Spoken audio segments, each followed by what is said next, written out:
Everybody sing that shit.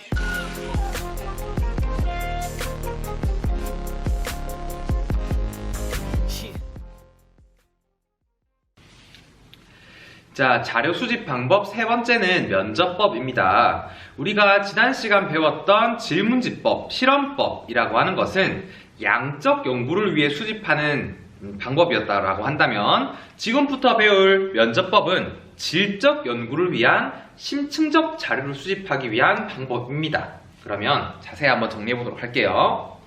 자, 먼저 세 번째 면접법의 특징. 첫 번째, 이 면접법이라고 하는 것은 내가 연구하고 싶은 조사 대상자와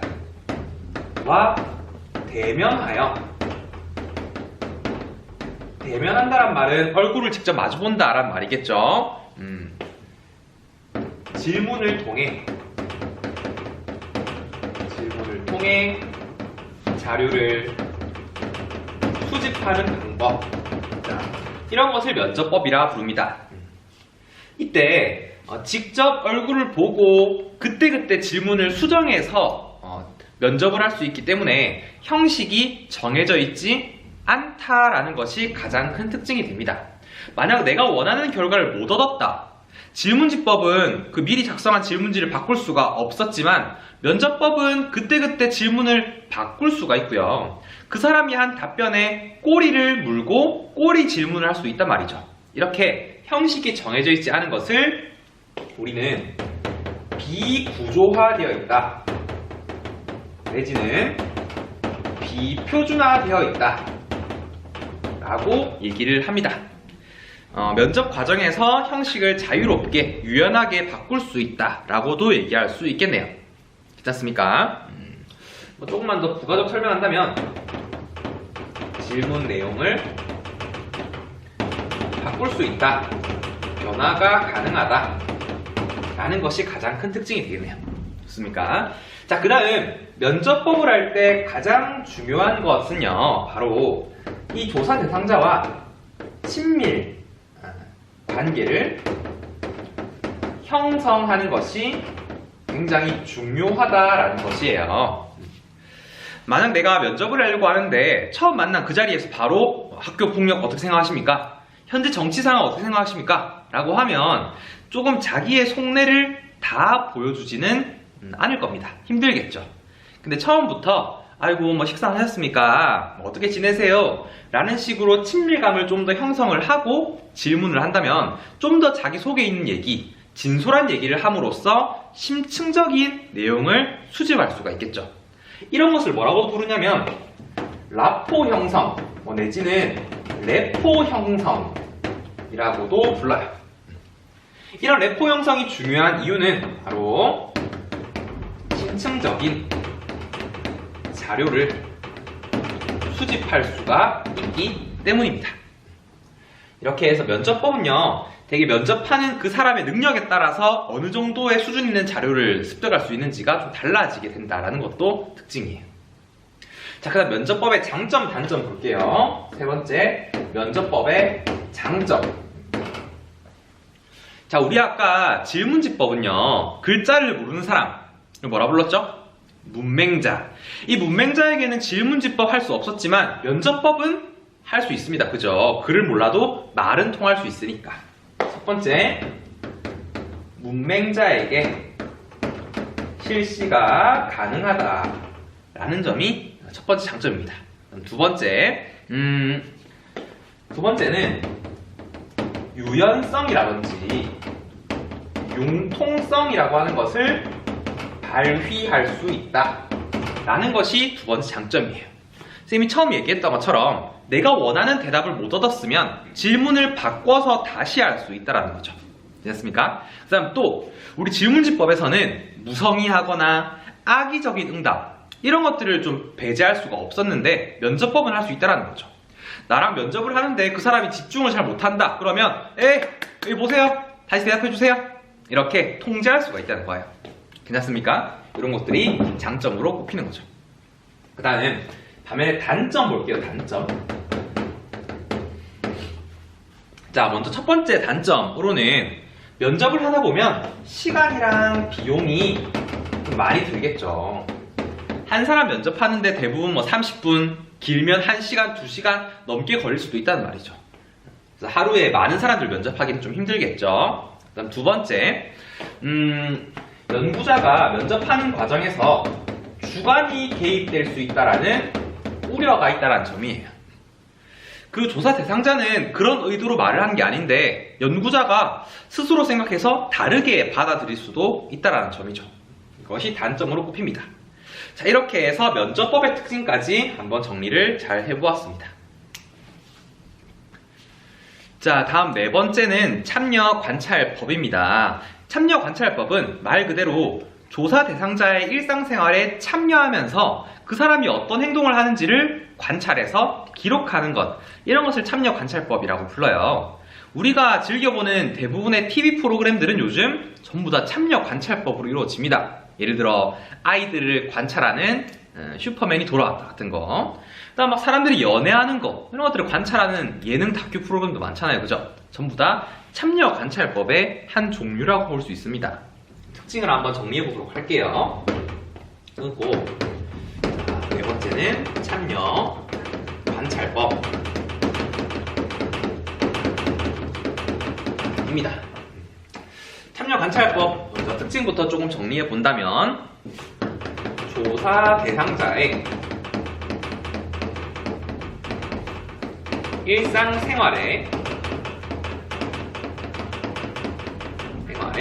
참여하여 조사한다.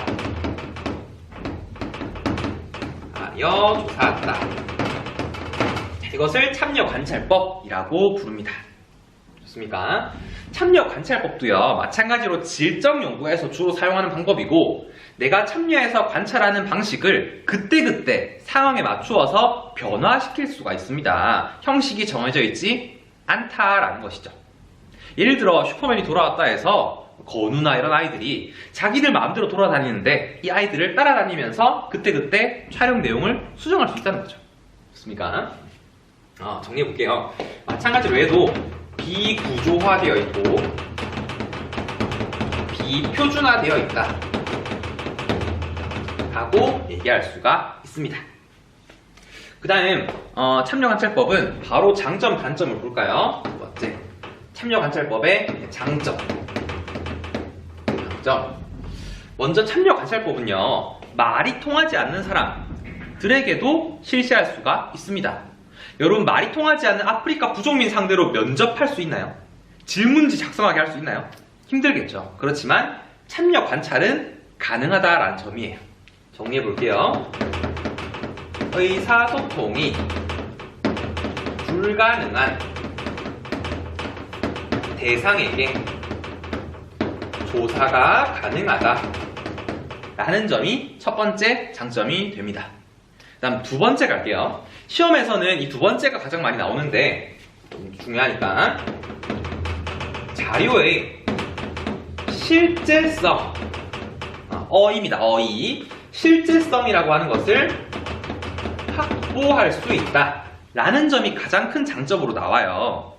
우리 질문지법이나 면접법 같은 것들은요, 그 조사 대상자를 통해서 내가 정보를 습득하는 거죠. 그러니까 한 사람을 건너서 습득하는 거죠. 그렇지만 참여관찰법은 자기가 직접 두 눈으로 본 것, 들은 것을 그대로 기록하기 때문에 가장 좀 생생한 자료라고 할 수 있겠죠. 그래서 이 참여관찰법은 자료의 실제성이 가장 높다라고 얘기를 해요. 연구자가 직접 본 것이니까, 다른 사람이 본 게 아니고. 이렇게 장점 정리하시고요. 그 다음 참여관찰법의 단점도 조금 볼게요. 단점은 일단 시간이랑 비용이 가장 많이 들어요. 너무 많이 들어. 쌤이 아까도 얘기했지만 의사소통이 불가능한 대상, 예전에 인류학자들이 원주민들을 연구할 때 제일 많이 썼던 방법이 참여관찰법이거든요. 그래서 어떤 인류학자가 아프리카 부족민의 결혼 풍습을 연구하고 싶었어. 그래서 사람들을 막 꾸려가지고 카메라랑 장비를 막 다 싸고 아프리카 대륙 건너가서 1년 동안 관찰을 했는데, 함께 살면서 관찰했는데 이 사람들이 결혼을 안 하는 거야. 그러면 시간을 그냥 날린 거죠. 그죠? 이처럼 시간이랑 비용이 너무 많이 들 수가 있다라는 점이 단점이 됩니다. 괜찮나요? 그다음 두 번째, 이 참여관찰법은 예상치 못한 상황에 대해서 통제가 불가능하다라는 점도 단점으로 꼽혀요. 그러니까 여기서 말하는 예상치 못한 상황이 어떤 거냐면 이런 거예요.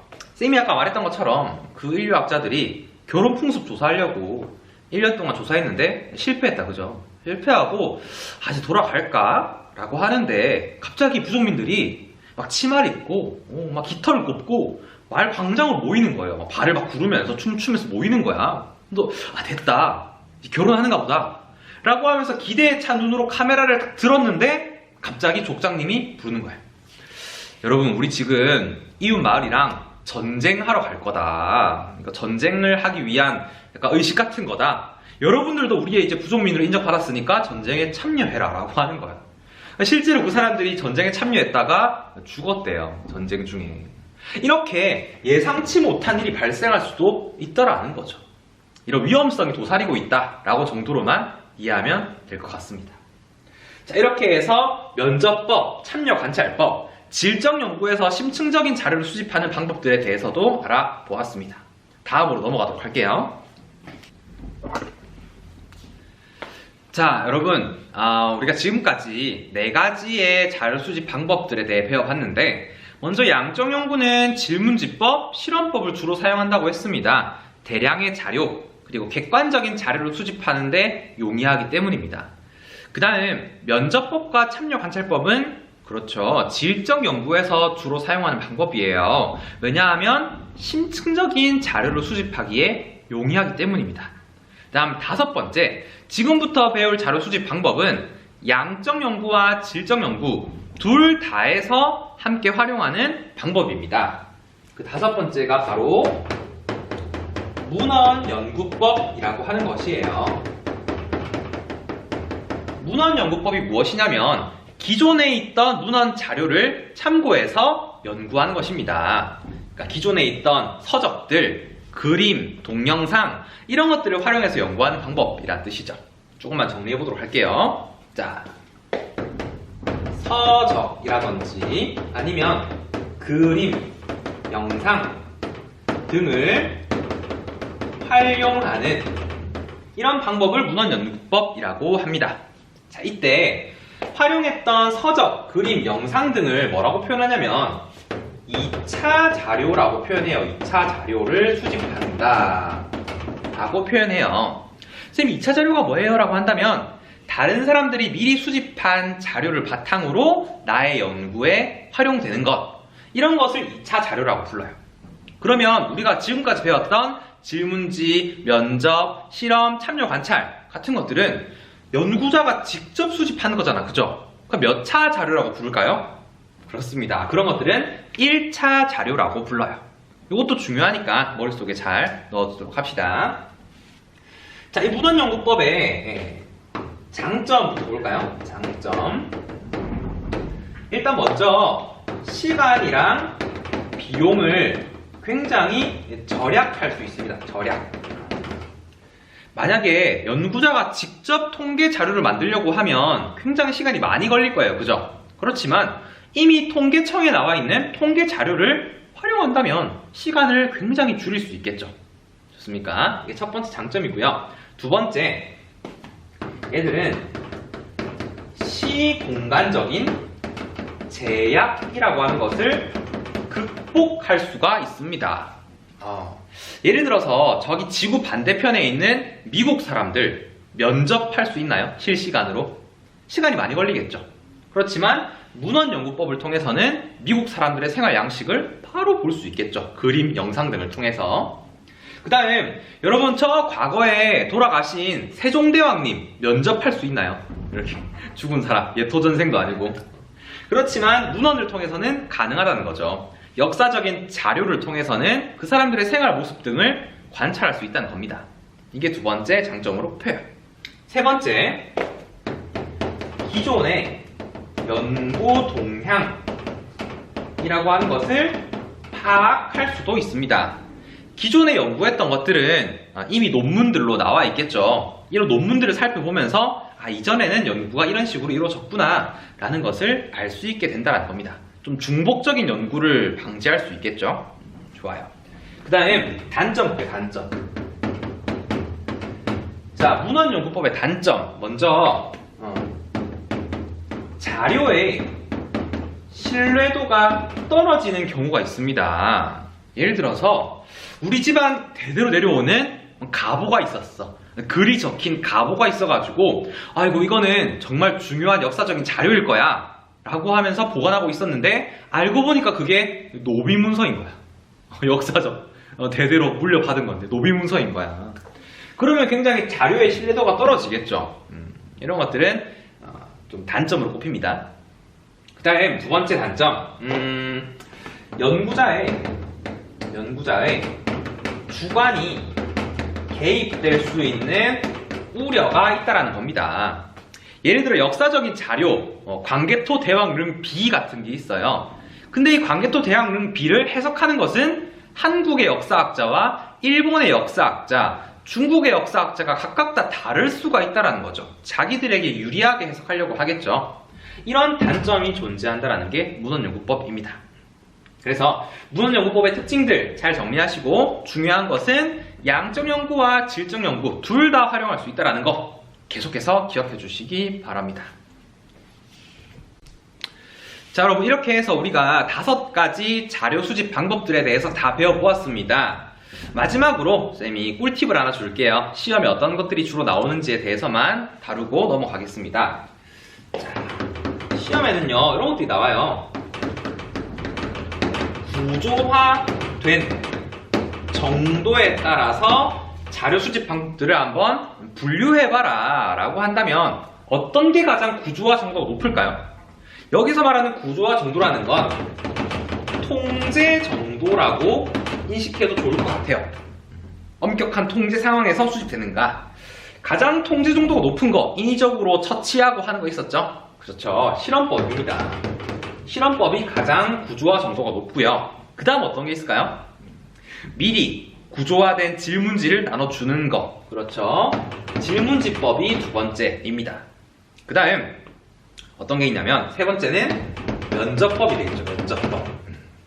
사람들의 어느 정도 질문 내용을 변화시킬 수는 있지만 그래도 좀 형식이 정해진. 마지막으로 가장 아무런 형식이 없고 그때그때 상황에 맞추어서 조사해야 되는 거. 그렇습니다. 바로 참여 관찰법이 되겠습니다. 이런 순서로 시험에 잘 나오니까 한번 눈여겨서 잘 봐두시고요. 그 다음 시험에서는 예를 항상 물어봅니다. 언어적 상호작용이 필수적인 것. 우리가 배웠던 것들 중에 두 가지가 있어요. 뭐 글을 알아야 된다든지 말이 통해야 된다든지 하는 게 두 가지가 있습니다. 일단 질문지법이겠죠. 질문지법. 글자를 알아야 되는 질문지법. 자, 말이 통해야 되는 거. 그렇죠. 면접법이 있습니다. 이 두 가지는 언어적 상호작용이 필수적이다 라고 하는 특징이 있어요. 여러분 항상 공부할 때는 이 수집 방법들의 공통점이 무엇일까? 차이점이 무엇일까? 라는 것 머릿속에 잘 넣어두세요. 예를 들어서 그런 거 있죠? 양적 연구에서 주로 쓰는 거. 그 다음 질적 연구에서 주로 쓰는 방법. 그리고 둘 다 함께 쓰는 방법도 있습니다. 자, 이렇게 해서 자료 수집 방법에 대한 강의를 모두 마치도록 하고요. 여러분 복습 잘 하시고요. 다음 강의에 또 만나도록 합시다. 여러분 건강 조심하시고 다음 시간에 봐요. 안녕.